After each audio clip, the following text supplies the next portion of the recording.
नबी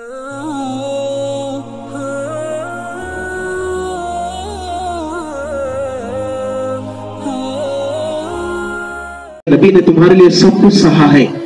Taif के मौके पर आपने पत्थर क्यों खाए? क्या आपको कुछ माल मिलना था? क्या दौलत और जागीर की फिक्र थी? क्यों?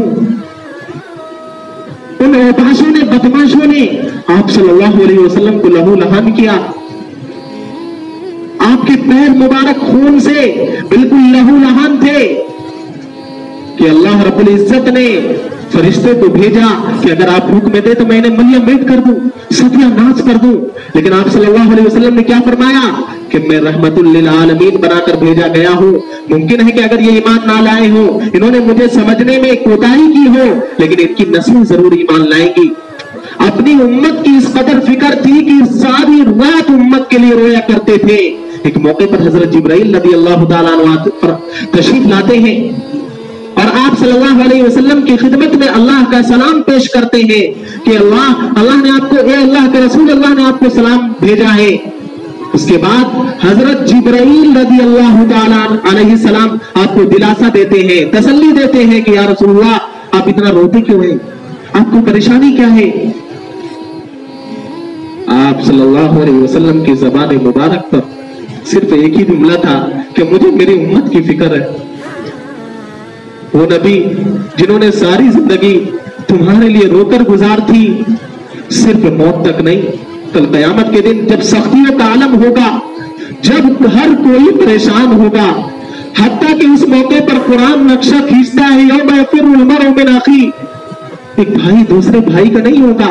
जब तक जिंदगी बाकी रहती है, चाहे आम हालात में एक भाई दूसरे भाई का साथ न दे, लेकिन जब तकलीफ का मौका हो, मुसीबत का मौका हो, बीमारी की घड़ी हो, तो वही भाई उस भाई के लिए खड़ा हो जाता है। मरते दम तक जो हो सकता है वो करता है। अरे भाई को छोड़ दो, भाई को छोड़ो। एक माँ बाप अपनी औलाद के लिए क्या नहीं करते? जब तक जिंदगी बाकी है, उस वक्त तक एक माँ बाप अपनी जिंदगी के लिए हर कुछ कुर्बानी देने को तैयार होते हैं। माँ बाप की मोहब्बत से बढ़कर किसी की मोहब्बत इस दुनिया में नहीं हो सकती है। कुरान कहता है कि उस दिन इंसान क्या करेगा? अपने भाई से भागेगा। व उम्मिही व अबी, अपनी माँ और अपने बाप से भागेगा। व साहिबतिही व बनी, जिस बेटे के लिए सब कुछ किया है, सारी जिंदगी धूप के अंदर बाप ने अपने बालों को पकाया, माँ ने अपने चेहरे को काला किया, कहां बैठकर? चूल्हे के पास बैठकर सारी जवानी और सारी कुव्वत और ताकत को अपनी औलाद के लिए खर्च कर दिया। अपनी कमर को झुका दी जिस बाप ने, वो बाप भी उस दिन अपने बेटे से मांगेगा कि दो नेकी की जरूरत है, हमें दे दो, हम जन्नत में चले जाएंगे। मेरे दोस्तों, उस वक्त कोई किसी का पुरसाने हाल ना होगा। कुरान नक्शा खींचता है। उस दिन हर कोई दूसरे को देखकर ऐसे भागेगा जैसे किसी ने किसी से कर्ज लिया हो और वो कर्ज देने को तैयार ना हो। तो कर्ज खा जिसने कर्ज लिया वो भागता है उससे जिसने कर्ज दिया है। तो मेरे दोस्तों, वो आलम होगा, लेकिन उस दिन भी तुम्हारे नबी तुम्हारा साथ नहीं छोड़ेंगे। तमाम नबियों के बारे में आता है, सही रिवायत है, बिल्कुल किस्सा कहानी नहीं बता रहा हूं। हर नबी अपनी परेशानी में या रब्बी नफ्सी, आज मेरा क्या होगा। लेकिन अगर कोई शख्सियत होगी, कोई जात होगी जो अपनी उम्मत के लिए फिक्र कर रही होगी, तो हमारे और आपके प्यारे नबी सल्लल्लाहु अलैहि वसल्लम की जात अक़दस और मुक़द्दस या रब्बी उम्मती, मेरी उम्मत का क्या होगा। आज हमारी जिंदगी के अंदर नबी का तरीका है, आज हमारी जिंदगी के अंदर नबी की सुन्नत है, आज हमारे घरों के अंदर नबी का तरीका है, नबी की पैरवी है। आज हमारे घरों के अंदर वही नाच गाने, वही इश्क़ो सुरूर की मजलिस और वही अपने आप में मगन रहना, मस्त रहना। किसी वक्त, किसी लम्हा हमें ये फिक्र नहीं सताती है कि हम जो जिंदगी गुजार रहे हैं, क्या ये जिंदगी हमारे लिए नजात का सबब बन सकती है। मेरे दोस्तों, ये जिंदगी सबकी खत्म होनी है, सबको जाना है इस दुनिया से, और हम में से हर कोई इस बात का मुकल्लफ है कि अपने लिए काबिल नमूना अगर किसी की जात को बनाए, तो अल्लाह ने बयान कर दिया कि वो हजरत सल्लल्लाहु अलैहि वसल्लम की जात अक़दस को बनाए। सुन्नतों पे अमल करना क्या मुश्किल है? बहुत सी सुन्नतें वो हैं कि जिसमें अमल करने के लिए कोई मेहनत की जरूरत नहीं है, सिर्फ तवज्जो।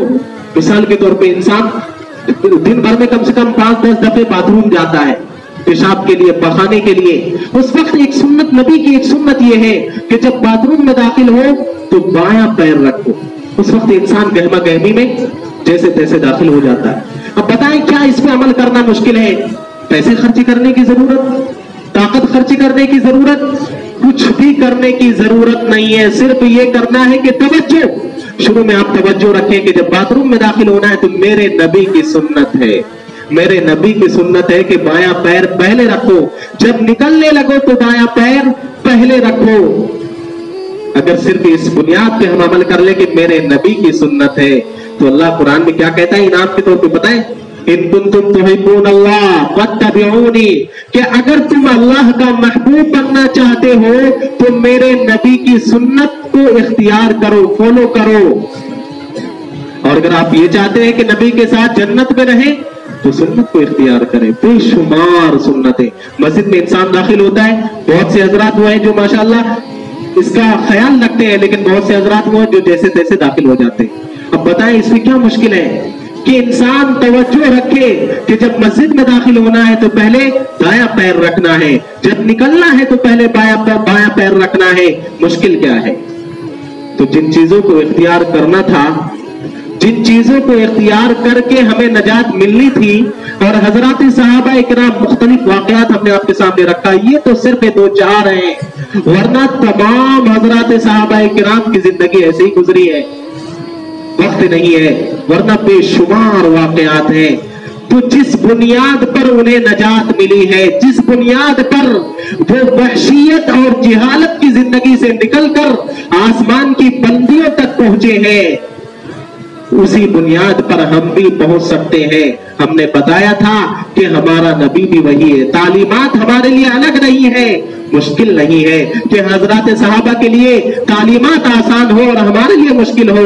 मुश्किल हमारे लिए सिर्फ ये है कि हमारी जिंदगी के अंदर खुदा का खौफ नहीं है, अल्लाह को राजी करने की फिक्र नहीं है।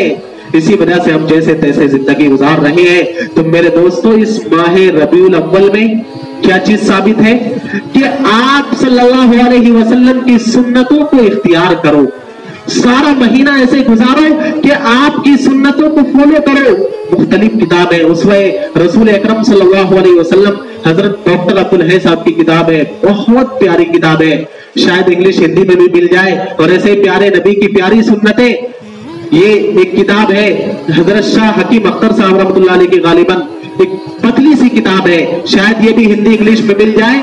आप इन किताबों को पढ़ें और देखें कि किन सुन्नतों को हम अमल कर सकते हैं लेकिन हम कर नहीं रहे हैं। तो मेरे दोस्तों, इस माह रबीउल अव्वल का तकाजा सिर्फ इतना है कि नबी की सुन्नत को फॉलो करो और सारी जिंदगी करो, वरना ये सिर्फ जलसे जुलूस और गैर इस्लामी रस्मों का मुजाहरा करना ये हजरत सहाबा की जिंदगी में नहीं है। अच्छा, एक बात कि हजरत सहाबा की जिंदगी में आप सल्लल्लाहु अलैहि वसल्लम की यौम पैदाइश और पैदाइश का दिन आपकी जिंदगी में नहीं आया, आपकी जिंदगी में भी आया। हत्ता के आपसे बड़ा, अभी बताया गया, हजरत सहाबा से बड़ा कोई आशिक नहीं हो सकता है। अगर यौम पैदाइश को मनाना अगर इस्लामी नुक्ते नजर से सही होता तो सिर्फ एक बात, ये जो मशहूर है कि 12 रबीउल अव्वल को आप सल्लल्लाहु अलैहि वसल्लम की पैदाइश हुई, ये मुत्तफिका नहीं है, उलमा का इख्तिलाफ है। हाँ, ये तो मुत्तफक अलैह है कि इसी महीने में आप पैदा हुए, लेकिन 12 रबीउल अव्वल ही को पैदा हुए, इसमें इख्तिलाफ है।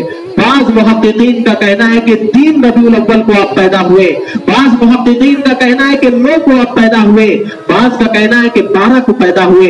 अगर आपका यौम पैदाइश इस कदर खास होता तो हजरात सहाबा किराम से बड़ा कोई आशिक था तो वो उस दिन को जरूर याद रखते कि आप पैदा किस दिन हुए।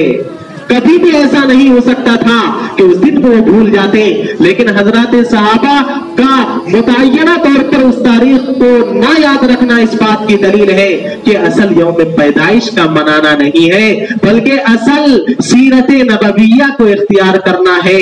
23 बरस के अंदर आपने نے جو زندگی گزاری ہے اس زندگی کو اختیار کرنا ہی اصل ہے. اللہ سے دعا ہے